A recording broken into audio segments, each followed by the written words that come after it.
This is Of Men and Dragons, Chapter 28, by DrBlackJack21. Emerald got up before the others to make breakfast, as was her habit, but hesitated when she remembered it was only one other now. It took the young female a moment to find the motivation to move again, but biology didn't care about her world ending for a second time. She was hungry, and Shahar would be too. Cooking wasn't as fun as usual. Her heart wasn't in it this morning. However, Emerald knew better than many that no matter how bad things got, life simply went on. This time wasn't even as bad as the last. Emerald still had Shahar and Angela, and she had a future, and that probably didn't include slavery. And in the furthest, most distant parts of her mind, a small voice told her there was still hope. Hope that Jack might come back to them again. To Emerald again. But he wouldn't need to come back if you'd just acted a little faster. As Emerald muttered angrily to herself, her hand spasmed, shattering the egg she'd been holding and spraying all the nearby surfaces in whites and yolk. Looking at the mess, the girl felt defeated. Somehow, this latest trial, as small as it was just too much. Emerald was torn between finishing the breakfast she'd started and cleaning the mess she'd made, and found she was frozen with indecision.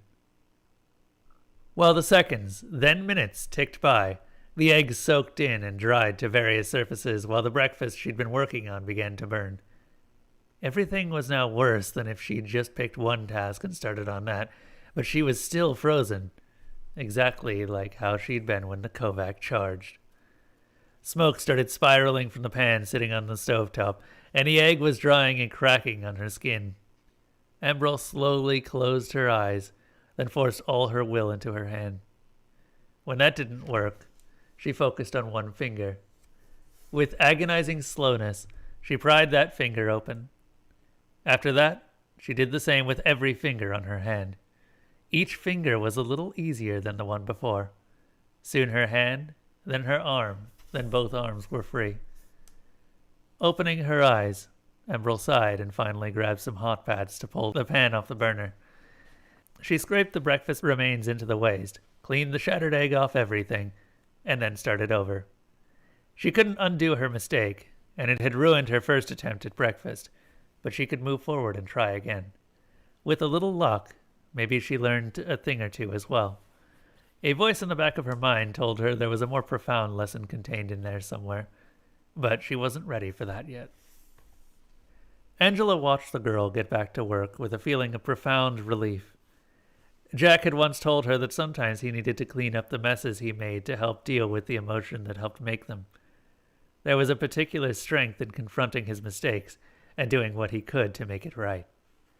While Angela didn't blame Emerald for what happened, she knew the young girl blamed herself, and it was clear from what Emerald had said to herself that this smaller crisis was a surrogate for her more significant internal struggles.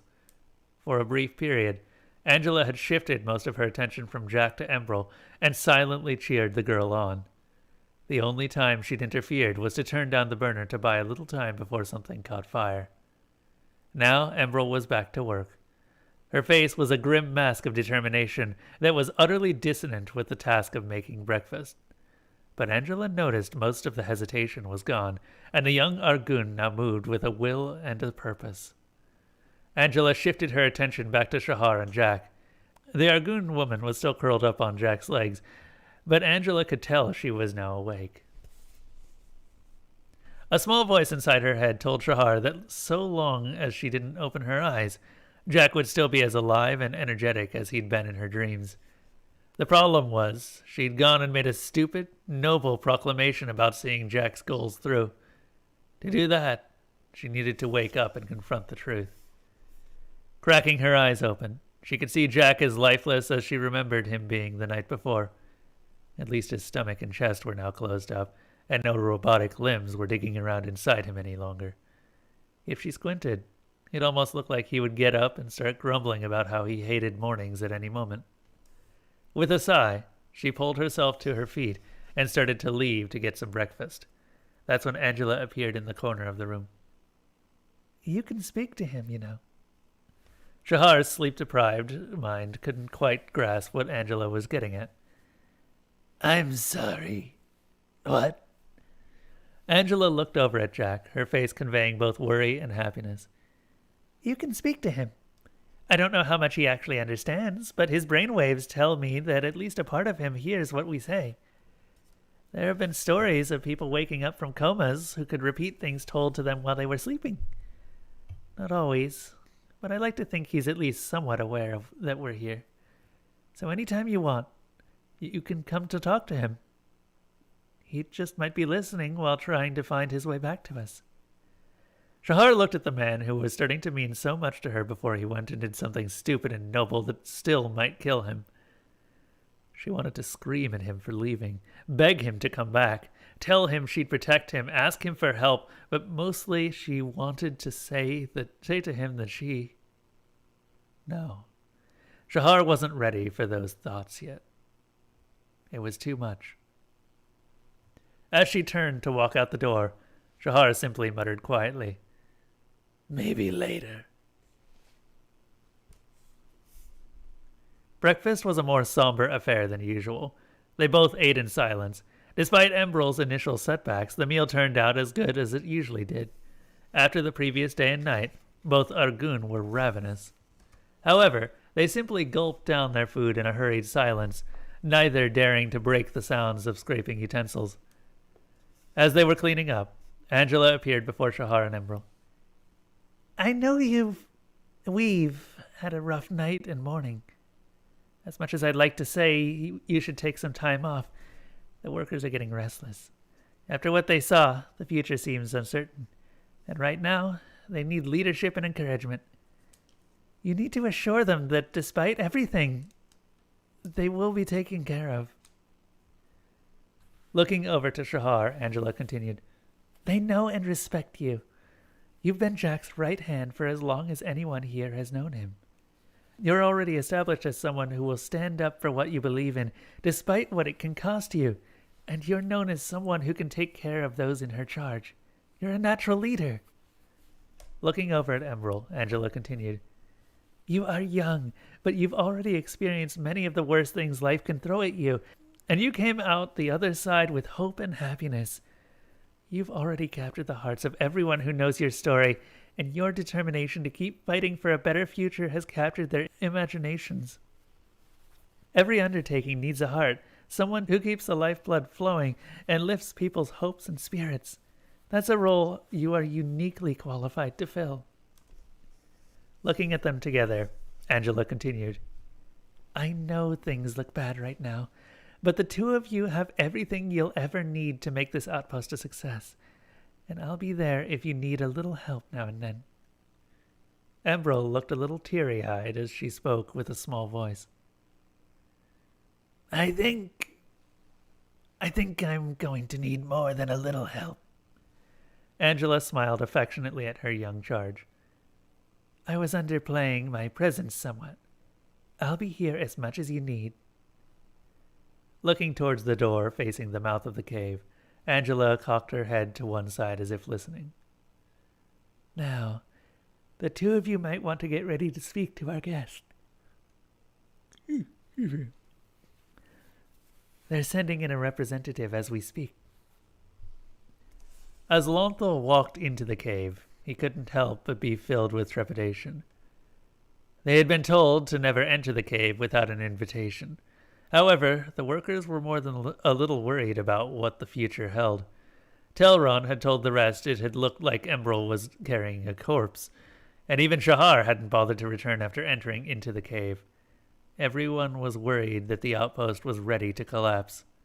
What's worse, they were wondering how to make it back home without a supply of heat packs Jack had provided up until now.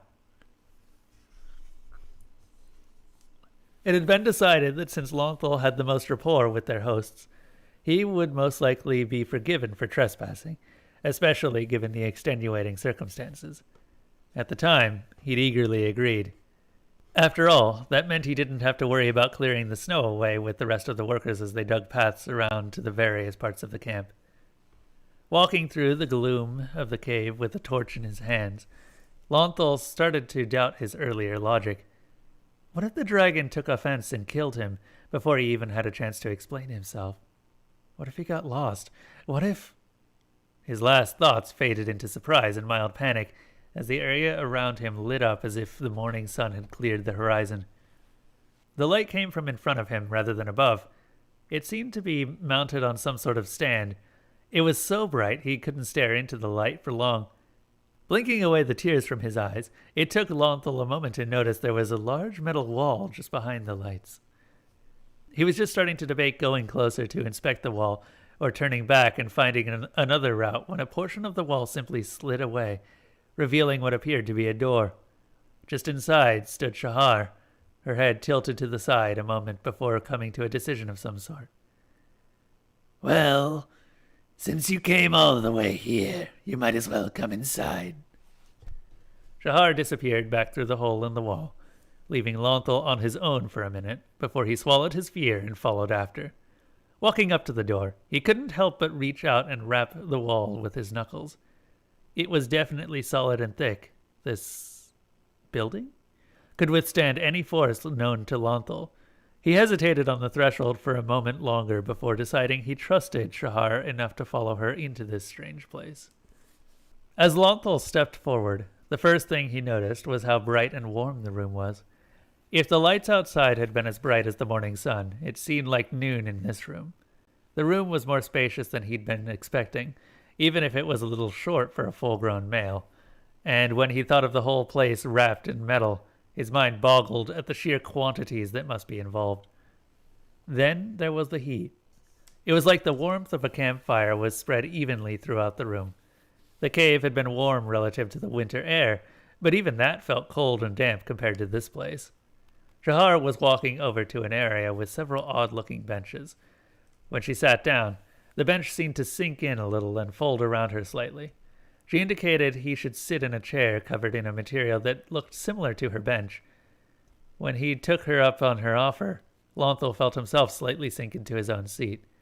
If it weren't for his mind traveling a mile a second trying to take in everything and failing, he probably would have spent a moment marveling how, between the heat and his chair, this was the single most comfortable moment of his life up until this point.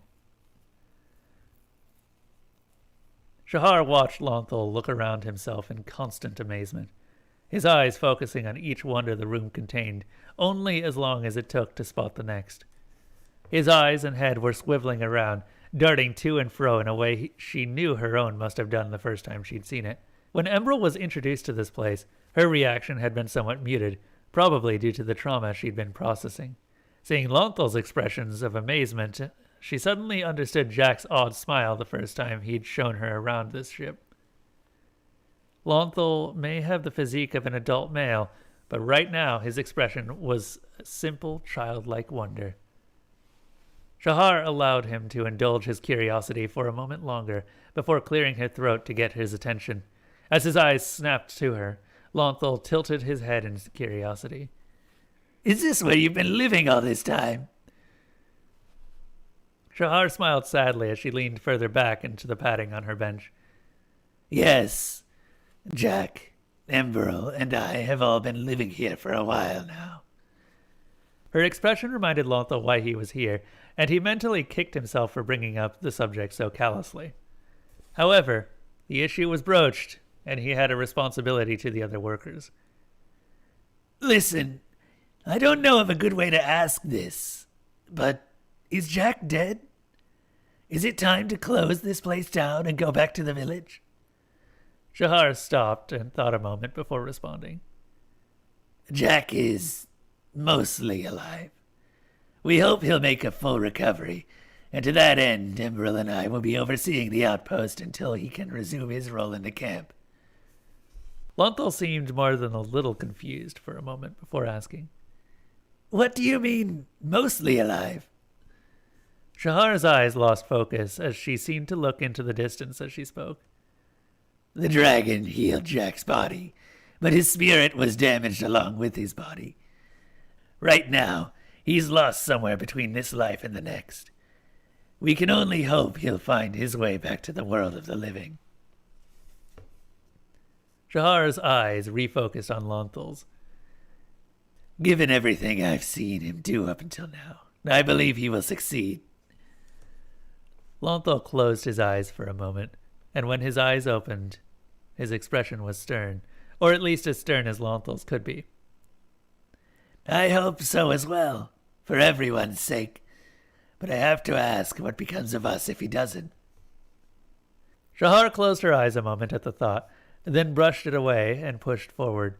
She gestured around the room as she spoke. You've got a good look at this room and the many marvels herein since you got here, and I can promise you that you've barely scratched the surface of what this place contains. We welcomed you in here to see for yourself that we have the ability to fulfill the promises we make. Shahar now focused her attention on Lonthal as she spoke, her eyes holding his captive as he looked into the superior predator's gaze. All the compensation promised will be met. If we can't supply what was specified for any reason, it will be substituted with something of higher value. At those words, Lonthal took another glance around the room and knew that the promise was well within their power. Okay, I accept it. However, the entire plan behind this outpost currently lies in the head of a man lost in the spirit world. How will we move forward from here?